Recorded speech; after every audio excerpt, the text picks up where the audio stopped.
How to recover deleted Spotify playlist.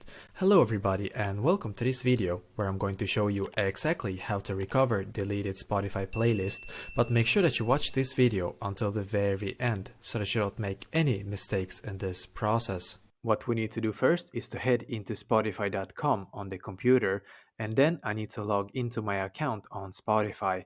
After that, you will most likely be taken here. So what you will need to do is to click on your profile name and then click on account. When you are in here, just scroll down a little until you see where it says recover playlists. And in here, you will be able to see all of your deleted playlists. So if you have deleted a playlist within 90 days, then you will be able to get it back by clicking where it says restore. And just like that, I have now recovered a deleted Spotify playlist.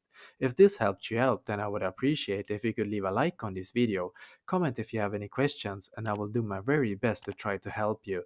And also, don't forget to subscribe to my channel because I'm doing these kind of helpful videos every day. Thank you for watching and have an awesome day.